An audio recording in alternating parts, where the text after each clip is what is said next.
Does not know the meaning of the second set of verses. The teacher only knows the meaning of the ayat which are muhkam, plain and clear. And the teacher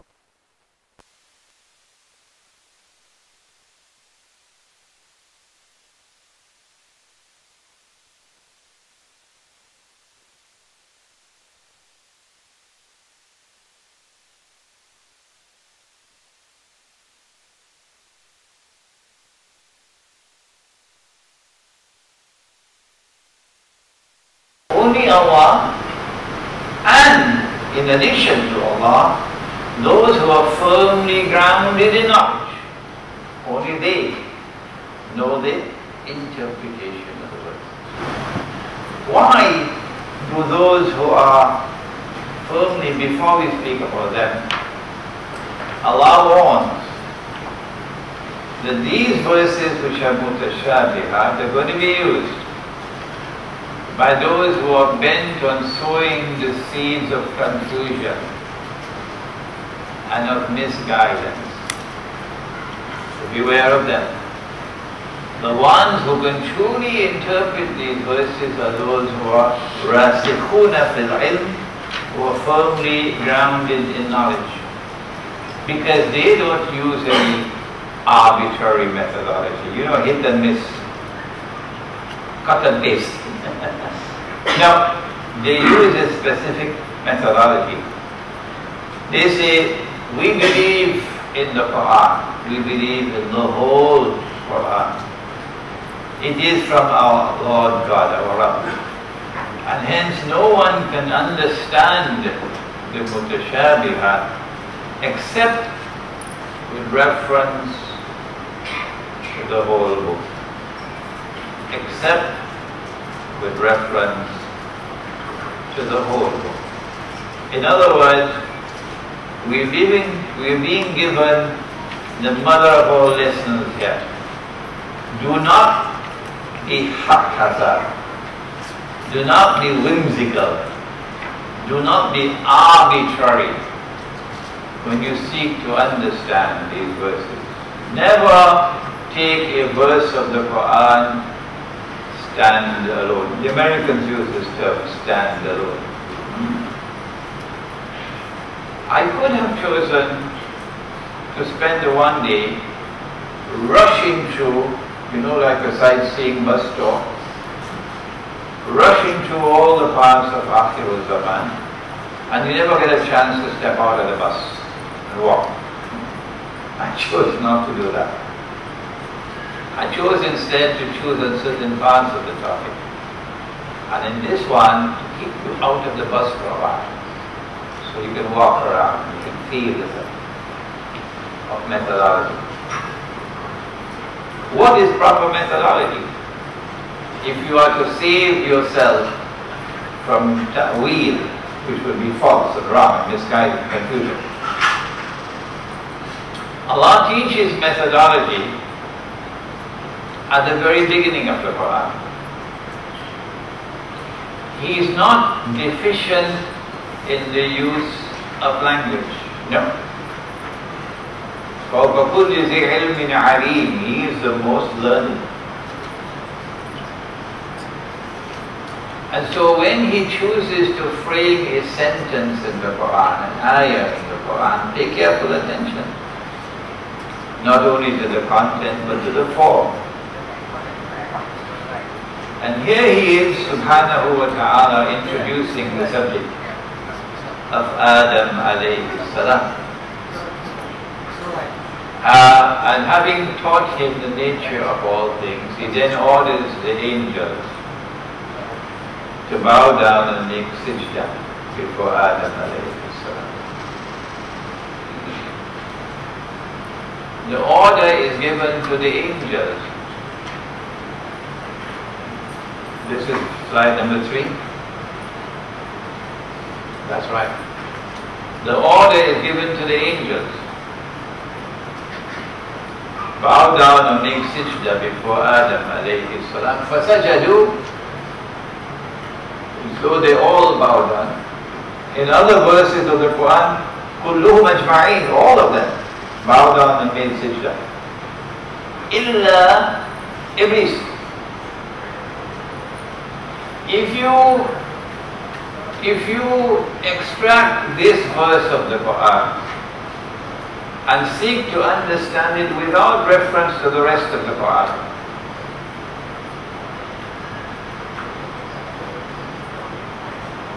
you cannot escape from the logical conclusion that Iblis was an angel. Logically, you will have to conclude that Iblis was an angel. And having done this cut and paste piece of scholarship, you then announce on something called Facebook. I don't know whether you know about it. I've never visited yet, but I'm hearing about it, something called Facebook. And you announce to the public, Iblis was an angel. There in the Quran. Oh, wait a minute. Allah is teaching you a lesson. You dumb. If you were to go to the rest of the Quran, which is proper methodology, you cannot understand the part without reference to the whole. You will find where, here is Surah Al-Nahl, verse number 50, that angels have no choice. No. When an angel is given a command, an angel must obey. So if you ask your wife to do something and she says she's not going to do it, she's not an angel. Huh?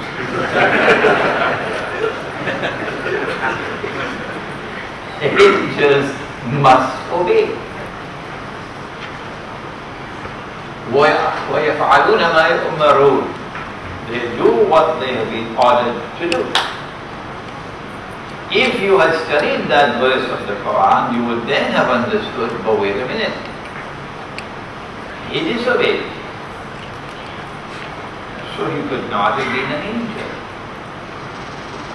And I've made a fool of myself with my inadequate methodology. And I've declared on Facebook, he's an angel. And now my face is red with embarrassment. And then Allah subhanahu wa ta'ala, next one, tells us in Surah Al-Kahf, وَكَانَ مِنَ الْجِنِّ. Iblis. They wrestle with this problem. And many amongst the Christian scholars came to the conclusion that they don't call him Iblis, I think they call him Lucifer, that he was an angel, but then he fell down, so he became a fallen angel. In order to accommodate the subject in their methodology. This is a case of theological gymnastics. No, you're wrong. You use the wrong methodology. And Allah is teaching us methodology at the very beginning of the Quran. Do not take any verse of the Quran in isolation. Do not take any verse of the Quran by itself to derive meaning and conclusion. Proper methodology is to understand the part with reference to the whole. And so, now fasten your seat belts and put on your thinking caps, because this is perhaps the most important part of the whole day. And so, proper methodology is that you have to go through the Quran to locate all, if I may be forgiven for using the word, all the data in the Quran which is connected with this subject. and bring all that data together. And since the Quran is non-contradictory, وَلَوْ كَانَ مِنْ عِنْدَ غَيْرِ اللَّهِ لَوَجَدُوا فِيهِ اخْتِلَافًا كَثِيرًا. Had this Quran come from a source other than from Allah, you would have found in this Quran many instances of contradictions, inconsistencies, internally and externally. But there are no contradictions in the Quran. The totality of the Quran is harmony. So when you have located all the data from the Quran, you have to bring all that data together in a harmonious whole. Integrate it together in a harmonious whole. To integrate all that data into a harmonious whole, you need not only knowledge, rasikhuna fil ilm, you need knowledge. So you got to do your homework. You got to do your homework. وَأَلَيْسَ لِلْإِنسَانِ إِلَّا مَا سَعَى. If you don't plant, you will not reap. And more than any other thing, it is in this subject that you got to plant if you want to reap. So you got to do your homework. To seek to integrate all that data from the Quran into a whole which will be a harmonious whole with no inconsistencies, no contradictions, and that is not an easy task. So don't attempt to run when you do not even as yet know how to creep. Be careful. But in addition to that, as every scientist would tell you, all the major discoveries of science are like this. You need something more than the rational effort. Something more than the cerebral effort. You need something called insight. And our chairman is the one who introduced you to insight. This is the third insight. And in this case, spiritual insight. And so the importance of the spiritual quest in Islam. The people who have distinguished themselves all through our history in the pursuit of the spiritual quest chose, I wish they had not done it, chose to give to their discipline the name of tasawwuf or Sufism. If they had not done that, my life would have been so much easier. Yes. It was Dr. Israr Ahmad rahimahullah in Pakistan who first drew my attention to it. Why did they not stick with the term given by Jibreel alayhi salam, al-ihsan? If they had stuck with al-ihsan, stayed with that term, which is the same as tasawwuf, we wouldn't have all this jihad today against Sufis. It is al-ihsan which delivers insight. So they can establish as many think tanks as they want in Washington or in Jerusalem. The doors of the Quran will forever remain closed to them. They will never be able to penetrate the Quran unless Allah opens the door for them. And that door will be opened with insight. Insight. So go down on your musalla and pray and beg for knowledge. Beg for it. Oh Allah, they are asking for this and for that and the other. He wants a Mercedes Benz. He wants the most beautiful woman in the world. And he wants a house lovely as a castle. But this is all I ask for. This is all that I ask. Ask for it, for knowledge. And that knowledge would come to you with insight. And so you're able to bring the totality of the Quran on this particular subject, the totality of the data into an integrated and a harmonious whole. And only then you can now direct attention to the verse of the Quran.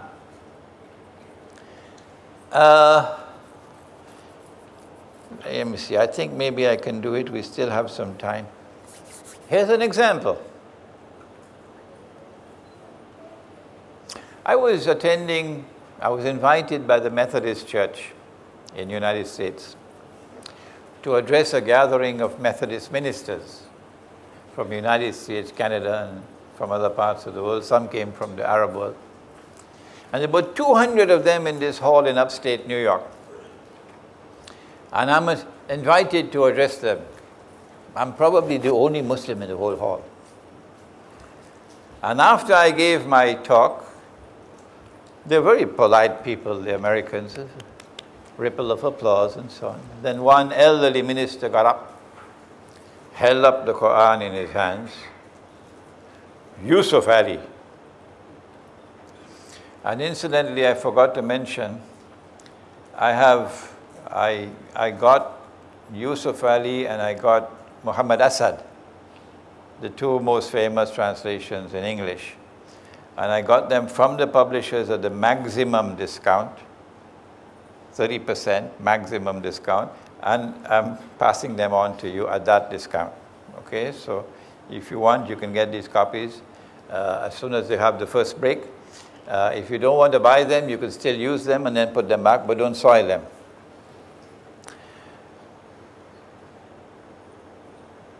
Sheikh, you mentioned in your talk how Muslims and Christians show respect for each other. And the Quran speaks so highly about Jesus. But what about this verse of the Quran? And then he started to read. And there's pin drop silence in the hall. O you who have faith, do not take the Jews and do not take the Christians as your friends and allies. They're friends and allies of each other. I didn't know how to answer him. I didn't know how to answer him. I was fishing. And I gave an answer which didn't convince them, the 200 ministers there, because I had not as yet applied proper methodology.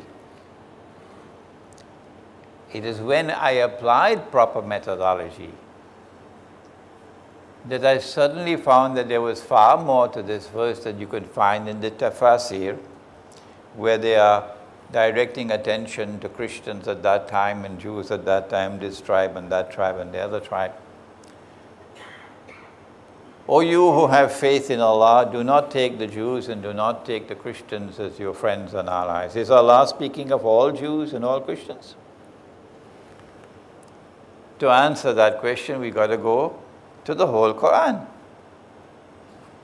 And when we go to the rest of the Quran, it becomes very quickly, very clear that Allah could not have been speaking about all Jews and all Christians. Proper methodology saved us from the mistake.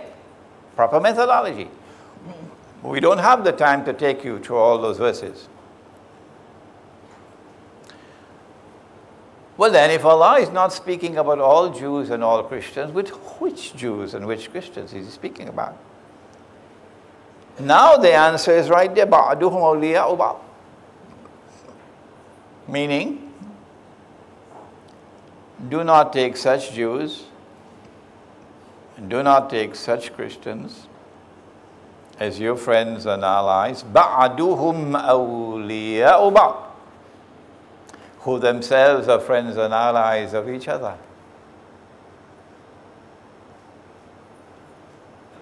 In other words, the Quran is anticipating a moment in time which is to come. when a Jewish-Christian alliance is going to be established. That Jewish-Christian alliance never came into being in Eastern Christianity. No. What used to be Byzantium, what the Quran refers to as Rome, Ghulibat al-Rum. That Jewish-Christian alliance came into being from Western Christianity, not Eastern Christianity. And that Jewish-Christian alliance gave us Zionism. Christian Zionists and Jewish Zionists. And the military arm of that Christian-Jewish alliance is NATO.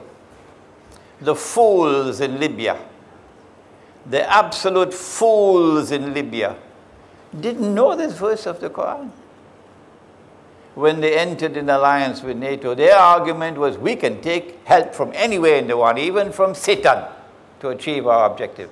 And they did make an alliance with Satan. And look where they've ended up. And if you make an alliance with them, وَمَنْ يَتَوَلَّهُ مِنْكُمْ فَإِنَّهُ مِنْهُمْ. You've lost your Islam. Here is a verse of the Quran which we can now understand for the first time in a new way. This is not to say that the meanings which were extracted in the tafsir are invalid, but that was not all. That was not all. The Quran is saying more. So proper methodology gave us a new way of understanding a verse of the Quran which prohibits Muslims from making friendship and alliance with a Judeo-Christian alliance, which today controls power in every part of the world except that part where Mr. Putin is in charge. Now then, we proceed. Proper methodology is not only that you take that which has come down from Allah, get the totality of the data, and bring it together as an integrated organic whole, but more than that. Allah subhanahu wa ta'ala appointed a teacher. And you have to go to the teacher to understand the book. But while the book is protected by Allah, Inna nahnu nazzalna dhikr wa inna lahu lahafizun. Allah protects the book. Allah has not declared that He is going to protect what the teacher has taught. So the ahadith are not guaranteed by Allah for their authenticity. The Quran is guaranteed for its authenticity. Well then, how do we use the ahadith? There are those who write off all the ahadith. We are people of the Quran alone. They make a mistake. There are those who, once a hadith is sahih, that's it. No one must ever question a sahih hadith, otherwise you lose your head. That's wrong.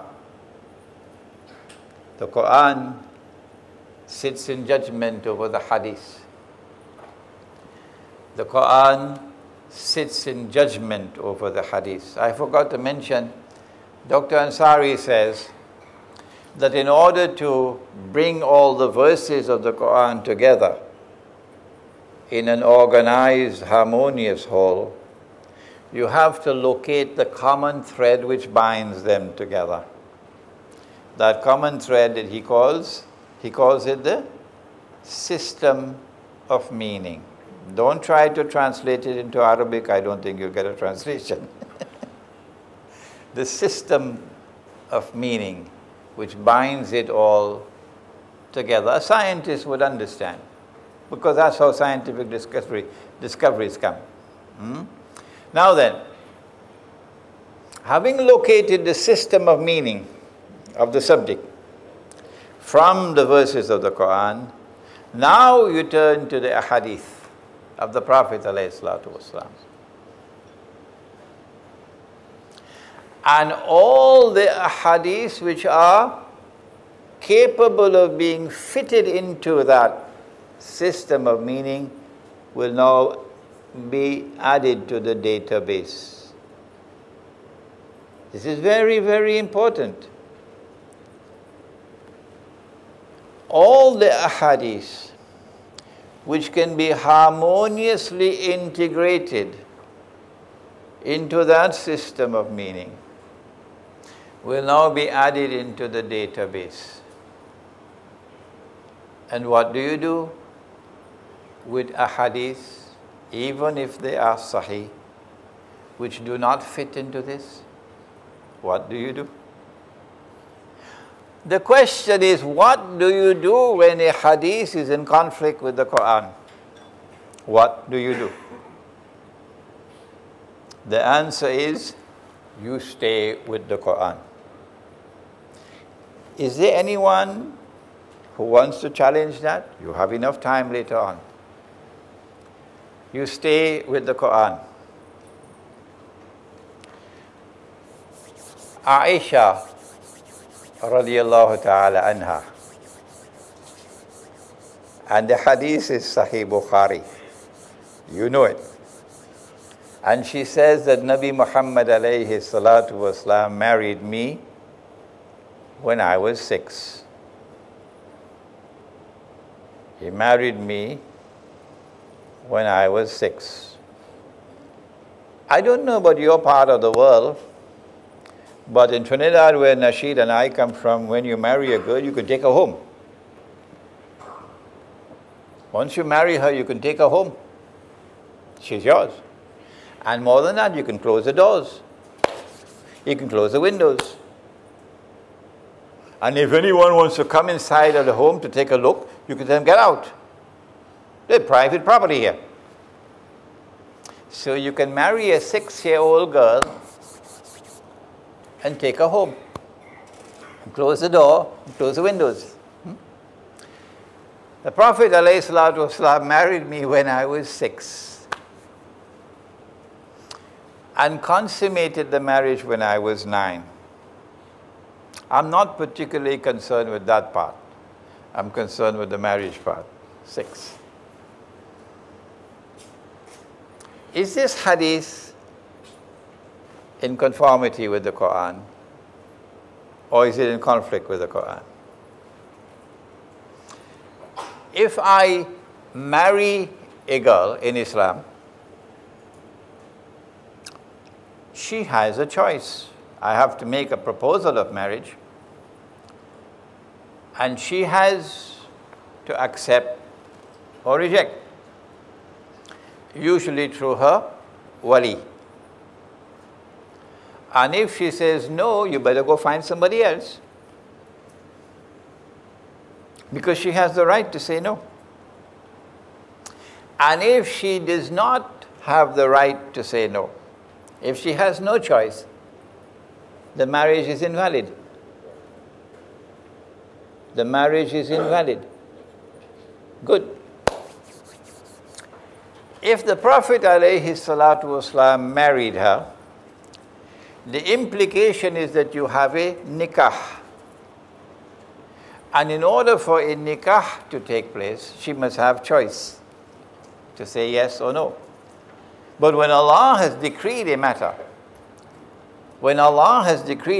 you don't have choice. She had no choice. So how can you have a nikah with someone who has no choice? The communication from Allah is, she is your wife. Allah has already chosen her as your wife. Implicit in this statement is the marriage is already taking place through Allah. If she's already divinely married to you, how can you have a marriage ceremony here? Once Allah has married you to her, there is no marriage ceremony here. So there is a deficiency of language here. Instead of saying, he married me when I was 6, It should have said, Allah married us, not he married me. Allah married us. Okay? Once you notice this deficiency in language, that it should have been Allah married us, not he married me, you now are alerted to this hadith. Now, marriage means that you have lawful sexual relations. Once you're married, you have lawful sexual relations. Is it permissible to have lawful sexual relations with a girl when she's 6? When she has not as yet reached the age of puberty? When she has not as yet become a woman? Is it permissible for us to have sexual relations with a girl before she's become a woman? Is that permissible, yes or no? If you say yes, you're going to have to give us proof from Allah's book. I have avoided in my public lectures this part of the subject, but since we are a small gathering today, I'll give you a verse of the Quran. Allah speaks in the Quran and says about your woman, excuse me,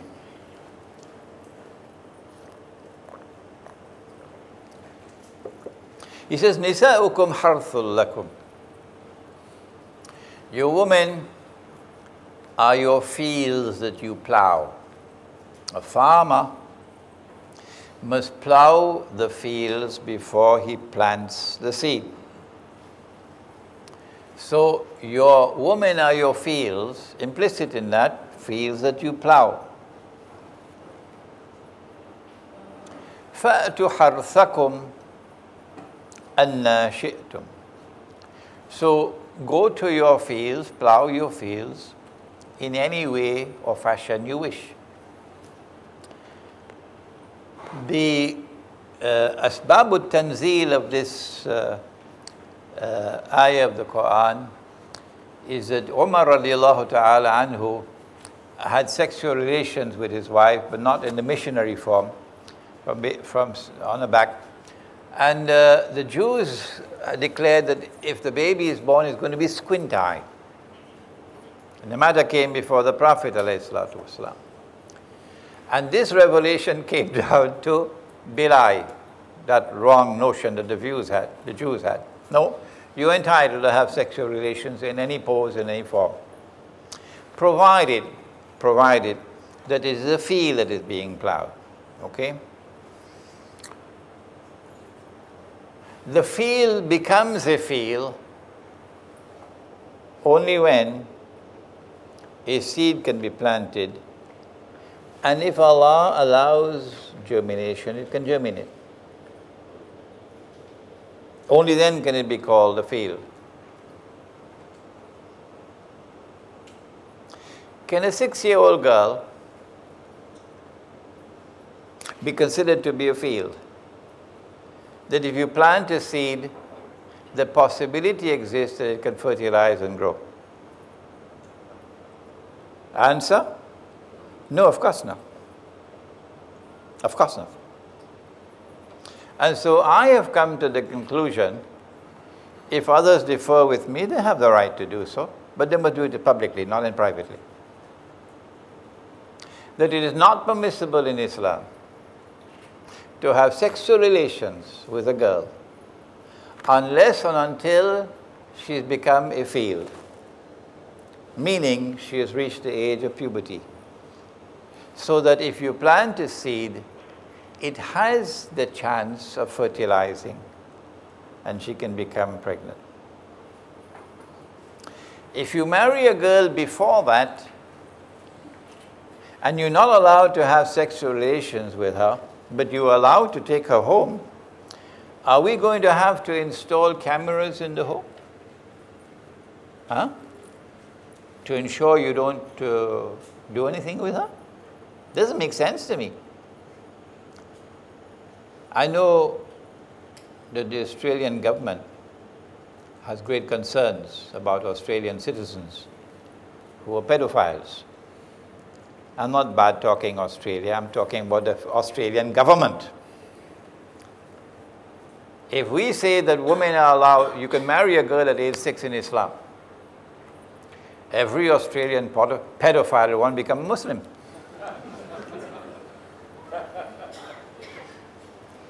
This is not ungracious language on my part. No. So no Australian should be annoyed with me because the Australian government has enacted legislation, I believe. We have some Australians here. Yeah. So have they enacted legislation? Yeah. I believe they have enacted legislation now that you can be prosecuted in Australia. If you go to Indonesia, for example, and do such a thing, you come back home, they can prosecute you in Australia. And so I have come to the conclusion that this hadith is in conflict with the Quran. And so if a case comes before the Sharia court in Egypt, what should the Sharia court do? Here is an Egyptian couple with a 6-year-old daughter. And here's a man who is 55 years old and choose a particularly ugly looking man. Not like Dr. Umar Zaid, his wife makes him look very handsome. My wife is also doing a good job, inshallah. So you choose an ugly looking 55-year-old and you have CNN and Al Jazeera there to capture it. And the matter comes before the Egyptian Sharia court. What is the court to do? If you adopt the proper methodology, you would throw out the case, because this hadith is in conflict with the Quran. La yajuz. But if you adopt the wrong methodology, you will say, since the hadith says that Nabi Muhammad ﷺ married her when she was 6, the implication is that marriage with a girl at the age of 6 is permissible in Islam. And when that marriage takes place, and CNN and Al Jazeera capture it, it's going to be repeated over and over again on every television station in the world. And we're going to become the laughing stock of the world. I met with Dr. Muhammad Mahathir, the former Prime Minister of Malaysia, about maybe 2 months ago. And very strangely, he was very much interested in this subject. He spent most of the time with me talking on this subject. And when I said to him, Dr. Mahathir, we're going to become the laughing stock of the world, he said to me, we are already the laughing stock of the world. One more. Proper methodology and wrong methodology, because this is crucial, crucial, crucial to the study of Akhir Zaman. That's why I stopped the bus, so you can get out and walk around a bit.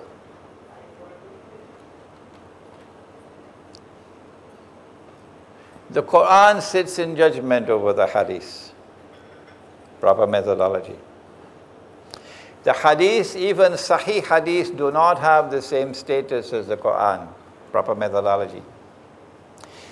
If you do not hold on to this, you cannot handle Akhir Zaman. Because I'm warning you, there are fabricated ahadith planted there. And you're going to step on a time bomb. So you need proper methodology to be able to handle Akhir Zaman.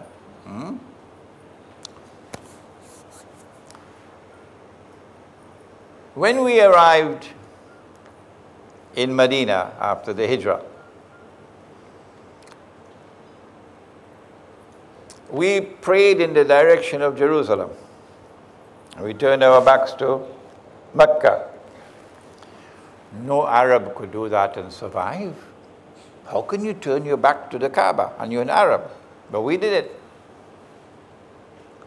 The Jews were stunned. They knew that a prophet was coming to Medina. That's why they were there in Medina. Come on, Rabbi, don't hide it. That's why you were there. And here he is. But he's not a Jew. He's an Arab. And that stunned them. He is facing Jerusalem and performing his salat. There is evidence as dazzling as the sunshine. This man must be a prophet of Allah. He did more than that. He fasted with the Jews on the days when they fasted and in accordance with the law of fasting in the Torah. No Arab ever fasted like that. From sunset to sunset, no food, that's difficult. From sunset to sunset, no drink, that's difficult. And from sunset to sunset and no wives, that's impossible. But we fasted like that. When we fasted like that with the Jews on the days when they fasted in accordance with the law of fasting, here's evidence as dazzling as the sunshine. This man could not have been other than a prophet of Allah. But then they made a plan. They made a plan to fix him up. Sallallahu ta'ala alayhi wa sallam. They brought two people who had confessed to zina. O Muhammad alayhi salatu wasalam, you judge the case. He asks, what do you do? They were stunned. They didn't expect that. Oh,